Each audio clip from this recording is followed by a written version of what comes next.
Right, okay, this is the third Homework 3 video. This video shall be on cubic and reciprocal. This is quite tricky relative to the stuff we've done so far, I think. Let's see, shall we, and we go into it.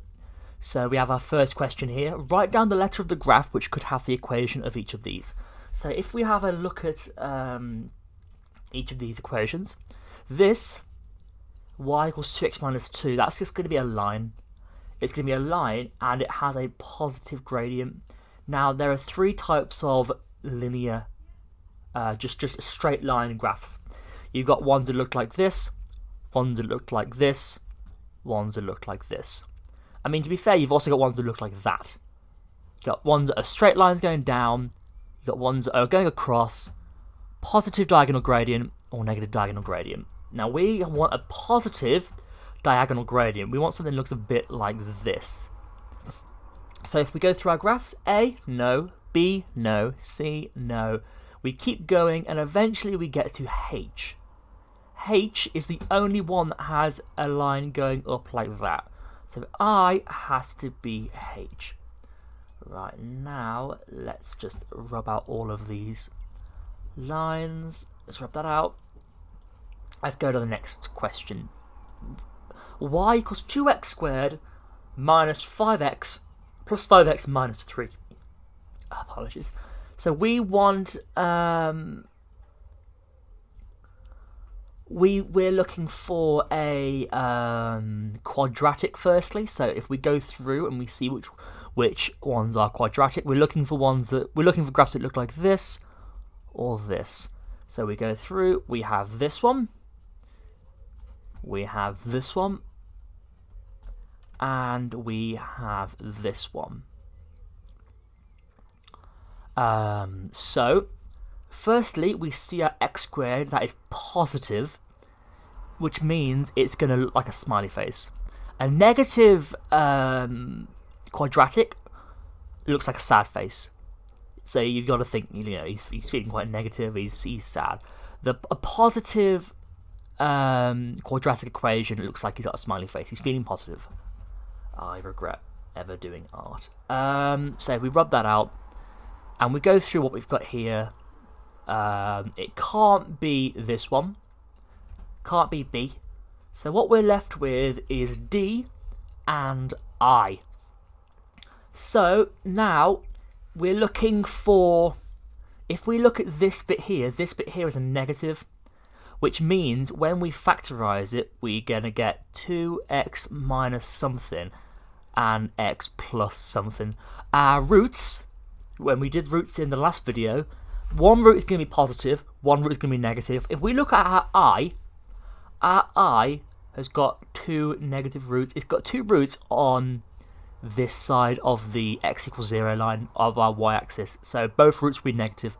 This D has a negative root and a positive root, and that's what we want. We want a negative root and a positive root, so it can't be I, it has to be D. Okay, let's rub out the working out, and let's go to the third bit. The third bit is y equals 3 minus x. So a reciprocal graph will look something like this, either like this, or it will look like this. And that depends on whether your reciprocal is positive or negative. So if we actually investigate these, we just draw our graph. If x is positive, say x is 1, 3 divided by 1 is 3. So when our x is positive, our y is also positive. So we're looking for one of these four quadrants. So this is quadrant 1, 2, 3, and 4. So each one of these squares. So we're looking for a square where we have a value of x being positive and y being positive. So if we put our x here, we put our y here. This bit here is y equaling 0 going up in a positive direction. So we do want, on this side, we want y to be positive as well. and that's when we go up here. So we know that we're going to have something in this quadrant. And then also when x is negative, when x is minus 1, 3 divided by minus 1 is minus 3. So we also want something in this negative bit and then going down here as well. So we want something in this quadrant.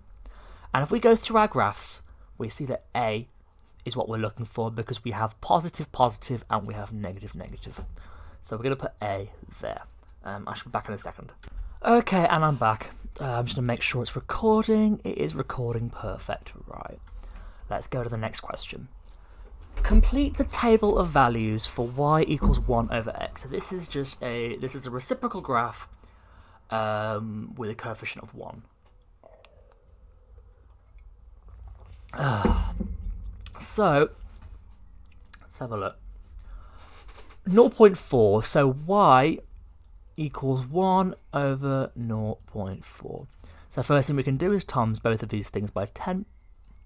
So we're manipulating our fraction to make it look a bit nicer. So 1 times 10 is 10, 0.4 times 10 is 4. And 10 over 4, if we just do that, 4 divided by 10, how many 4s go into 10? 4, 8, 12, we got 2. So 2, remainder 2, how many 4s go into 20? 5. So our 0.4 value becomes 2.5. 2, 1 over 2, yeah, it's just a half. 0.5, 1 over 4. I'm going a bit quick here, so I've just put this 2 there, and I'm going to put the 4 there as well. 1 over 4 is 0.25.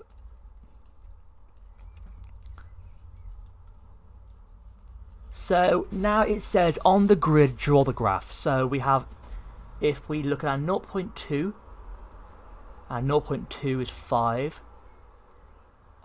Is that? Yeah, okay. So make sure you're actually putting, you find the right point down here, because this graph paper can be a bit daunting, but just make sure you see there are 10 little of these faded lines between 0 and 1. So each faded line is going to represent 0.1. You go across to 0.2. So we're going to put 0.2, we're going to put 5. 0.4, which is twice across, we're going to put 2.5, go about there. 0.8 is going to be 1.25, so 0.8, which is here, you're going to want about halfway between the 1.2 and the 1.3, which is about there. 1 is 1, 2 is 0.5, 4 is 0.25, which is about there. So when you join the lines up, you get something that looks nothing like that, because that was a shameful attempt at a line. I regret everything. Right, so we do our line going up to there. That's a bit better.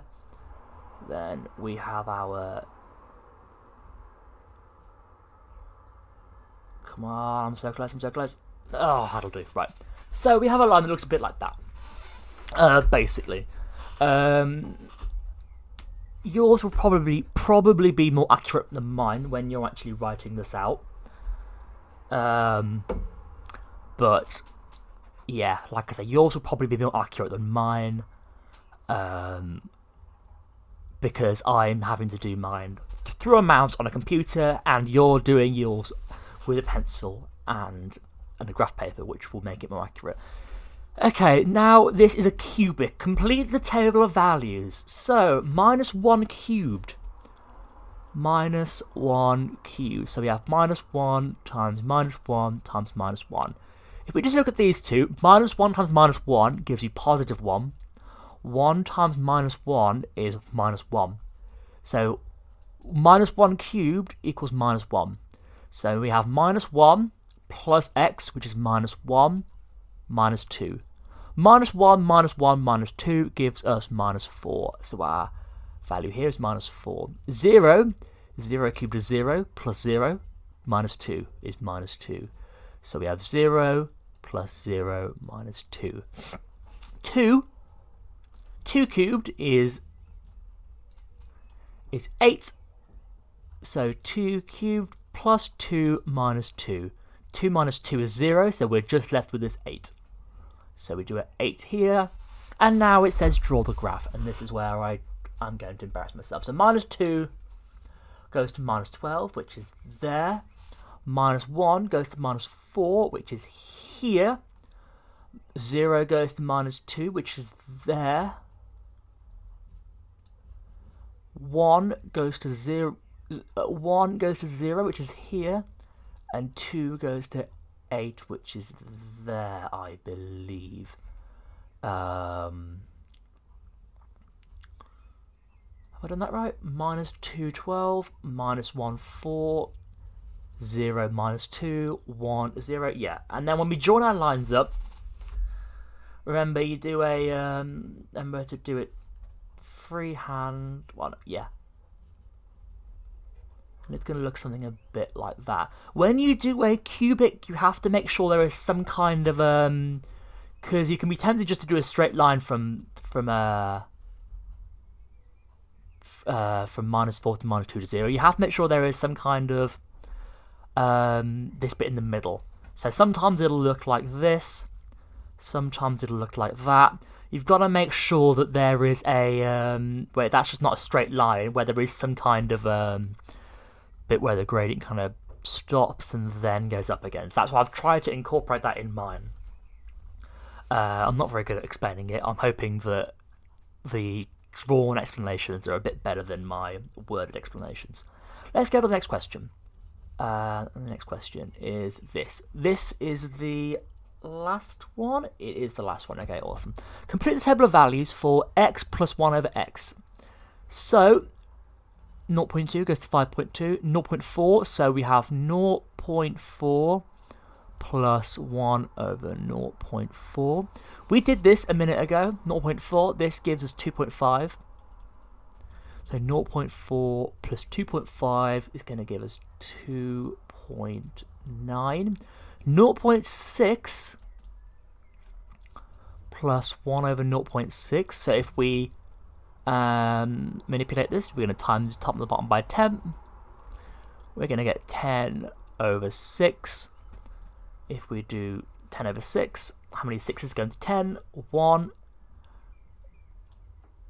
Remainder 4. How many 6s going to 40? 6, 12, 18, 24, 30, 36.6. Remainder 4, so this is just a recurring value. So we're going to have 1.6 plus 0.6. This is going to give us 2.26, and the 6 is now recurring. So we're going to have 2.26. 0.8, 0.8 plus 1 over 0.8. Times the top and the bottom by 10, we get 10 over 8. We can simplify that to 5 over 4, which is the same as 1 1/4. So 1.25 plus 0.8 equals 5, 0, 1, 2. So we have 2.05. 2. So we have 2 plus 1 over 2, that's 2.5.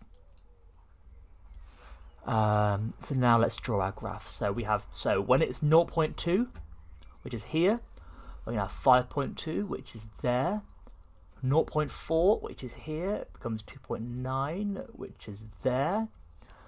0.6, which is here, becomes 2.26. We can't find exactly where 2.26 is, we can only approximate. But 0.6 goes to about 2.26, which is 2, 2.1, 2.2, about there. 0.8 goes to 2.05, which is about there. 1 goes to 2, which is about there. 2 goes to 2.5, which is about here. 4 goes to 4.25, which is about there. 5 goes to 5.2, which is here. And now we just join our lines up. So this about there, and then you notice that this slowly, I've kind of missed the line there, but just pretend I haven't, turns up and goes to here, then goes to there, and it looks a bit like a Nike swish. I haven't drawn it very accurately. Yours will have to be more accurate than that. As long as it goes through all the points and kind of looks continuous, you should get your marks for it. And that's the last question on cubics and reciprocals. Thank you for watching. I shall be doing the next video soon. Goodbye.